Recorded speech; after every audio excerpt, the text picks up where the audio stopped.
কর্মসূচির সম্মানিত প্রধান অতিথি গণপ্রজাতন্ত্রী বাংলাদেশ সরকারের দুর্যোগ ব্যবস্থাপনা ও ত্রাণ মন্ত্রণালয়ের মাননীয় মন্ত্রী আমাদের নয়নের মনে অধ্যক্ষ আসাদুল আবেদ হবে।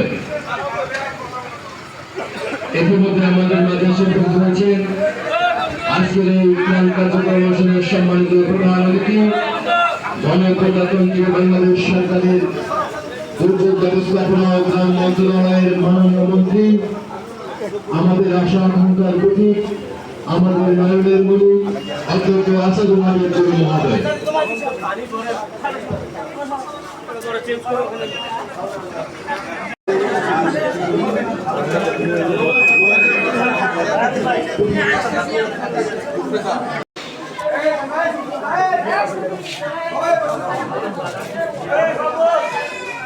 আমাদের মাঝে প্রধান অতিথি হিসেবে উপস্থিত থাকবেন গণপ্রজাতন্ত্রী বাংলাদেশ সরকারের দপ্তরে আমাদের মাঝে এসে উপস্থিত হবেন।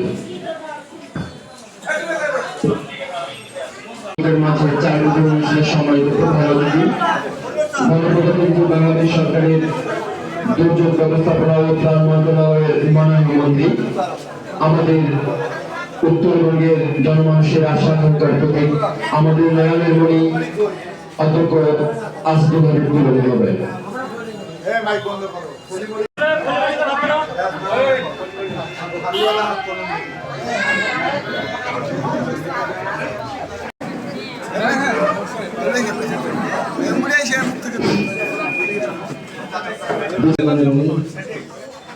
উপস্থিত মহল্লাট ইউনিয়নের বিশেষ করে ফলিমারি এবং খারুয়া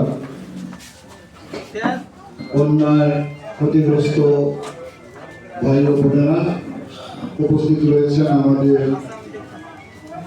সদর উপজেলার নির্বাহী কর্মকর্তা, জেলা তেনার পুনর্বাসন কর্মকর্তা, এই মহল্লাটের ভারপ্রাপ্ত চেয়ারম্যান, ইউনিয়ন পরিষদের সদস্যবৃন্দ, আসসালামু আলাইকুম।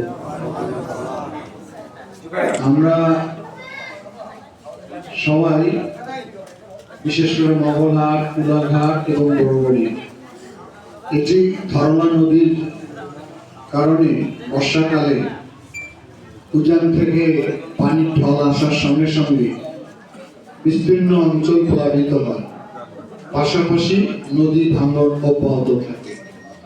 আপনারা সবাই জানেন যে বাজেট অধিবেশন ছিল জন্য আমি হয়তো গত ৩-৪ দিন আগে যদি আসতে পারতাম তাহলে হয়তো নদীর পানির অবস্থাটা সচক্ষে দেখতে পারতাম।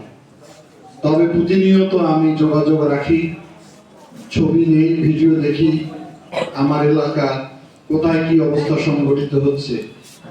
একটি জায়গায় এখন যাব যেখানে বাঁধ হুমকির সম্মুখীন হয়েছিল, সেখানে জরুরি ভিত্তিতে জিও ব্যাগ ফেলে কিছুটা হয়তো আমরা রক্ষা করতে সক্ষম হয়েছি।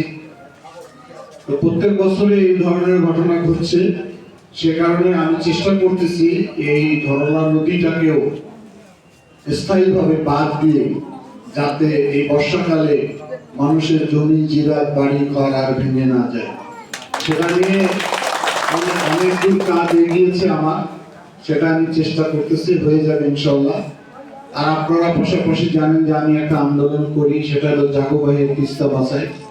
ইতিমধ্যে আপনারা শুনেছেন যে আমাদের মাননীয় প্রধানমন্ত্রী তারেক রহমান এই প্রকল্প বাস্তবায়নের জন্য শুধু চীনে গিয়েছিল। আমাদের বন্ধু প্রতিম রাষ্ট্র চীন আশ্বস্ত করেছে যে এই তিস্তার মহাপরিকল্পনা বাস্তবায়নে ওনারা সার্বিক সহযোগিতা প্রদান করবে। এটা যদি আমরা করতে পারি তাহলে এলাকার মানুষের ভাগ্য পরিবর্তন হয়ে যাবে। এই দুটি নদী আমার সবচেয়ে বেশি চিন্তার কারণ দীর্ঘদিন যাবত সুষ্ঠু পরিকল্পনার অভাবে অনেক মানুষ বাড়ি ঘর, জমি জিরাত ভূমিহীন হয়ে গেছে এখান থেকে। সে কারণে এই তিস্তা এবং ধরলা আমাদের দুঃখের কারণ। আবার নদী কিন্তু যদি সুষ্ঠু ব্যবস্থাপনায় নিয়ে আসা যায় তাহলে নদী দিয়ে মানুষের অনেক কাজে লাগে, উপকারে লাগে। পাশাপাশি কতগুলো খাল খনন করতেছি আমরা, সেটা তারেক রহমানের একটা যুগান্তকারী ব্যবস্থা। এটি হলো তার পিতা শহীদ রাষ্ট্রপতি জিয়াউর রহমান সাহেব এই খাল খনন করে গিয়েছেন। বিগত প্রায় ২৬ বছর এই খাল কেউ আর পুনর্খনন করেনি। বিভিন্ন জায়গায় জলবদ্ধতা হয়, কৃষকরা জমিতে সঠিকভাবে চাষবাস করতে পারে না, আবার শুকনো মৌসুমে পানি থাকে না, যাতে করে পানি খালের পানি দিয়ে চাষবাস করবে। আমাদের সরকার হচ্ছে কৃষক বান্ধব সরকার, সে কারণে সরকার গঠনের 12 দিনের মাথায় আমরা কৃষকদের যে 10,000 টাকা কৃষি ঋণ ছিল সেটা সুদ সহ মওকুফ করা হয়েছে। এখন মায়েদের আমরা ফ্যামিলি কার্ড দিব। মগনাট এখনো শুরু হয় নাই, কুলাঘাটে সবেমাত্র আমরা এটা উদ্বোধন করেছি বনগ্রামে। একটু ধৈর্য ধারণ করবেন, কেবলমাত্র 30 তারিখ বাজেট পাস হয়েছে। ধীরে ধীরে আমরা সকল দরিদ্র গরিব মায়েদেরকে আমরা ফ্যামিলি কার্ড দেব। এই ফ্যামিলি কার্ডের মাধ্যমে তারা প্রতি মাসে নিজ অ্যাকাউন্টে 2,500 টাকা করে পেয়ে যাবে। এই জন্য কোনো চেয়ারম্যান, মেম্বার, রাজনৈতিক দলের নেতাদের বাড়িতে আপনাদের যেতে হবে না। পাশাপাশি আরেকটা কথা বলে যাই আমি, এজন্য কারো কোনো তদবিরের কাছে আপনারা যাবেন না, কারো ক্ষমতা নেই। আমি যে আপনাদের এমপি মন্ত্রী, আমারও ক্ষমতা নেই কার্ড দেওয়ার। কার্ড দিবে কারা?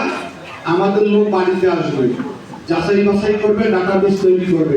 সুতরাং কেউ যদি আপনাদেরকে ভুল বুঝায় যে আমার কিছু টাকা পয়সা দাও, সুযোগ দাও, আমি কার্ড আনি দিব, কেউ কিন্তু দিতে পারবে না। সুতরাং তারেক রহমান ওই ডিজিটাল ভাবে গরিব মানুষের কাছে, মায়েদের কাছে কার্ড দিবে। আপনারা এটা কিন্তু ভুলেও কেউ কাজটা করবেন না। যখন মগনাট ইউনিয়ন অন্তর্ভুক্ত হবে তখন ধীরে ধীরে পর্যায়ক্রমে সকল মায়েদেরকে আমরা দিব।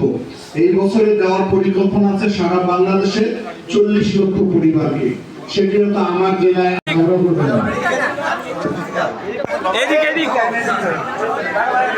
এদিক দেখেন,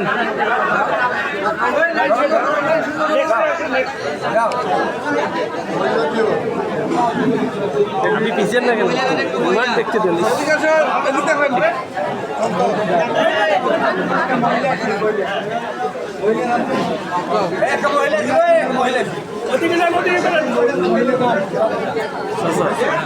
চাচা আপনি ভিতরে যান তো, ভিতরে ভিতরে ভিতরে চাচা ভিতরে ঢুকেন।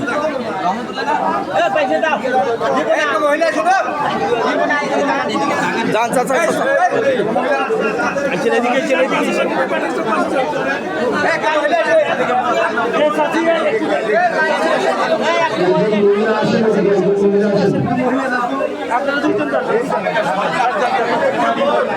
এদিক দেখেন। अरे चापे क्या ওদিকে চাপেন, এদিকে দেখেন।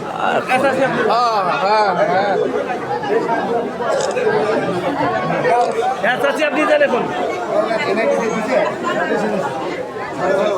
এদিকে দেখ চাচি, এদিকে দেখেন। ওকে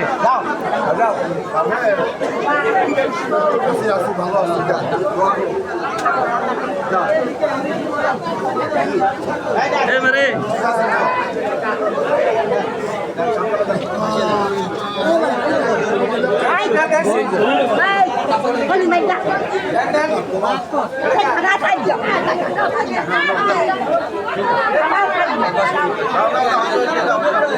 যে উজানের যে পানির ঢল, বিশেষ করে পার্শ্ববর্তী দেশ থেকে আমার নিজের এলাকায় ধরলা এবং তিস্তা এই সমস্ত বন্যা দুর্গত মানুষের পাশে দাঁড়ানোর জন্য তাৎক্ষণিকভাবে আমরা কিছু খাদ্য সহায়তা দিয়ে থাকি, অর্থ সহায়তা দিয়ে থাকি।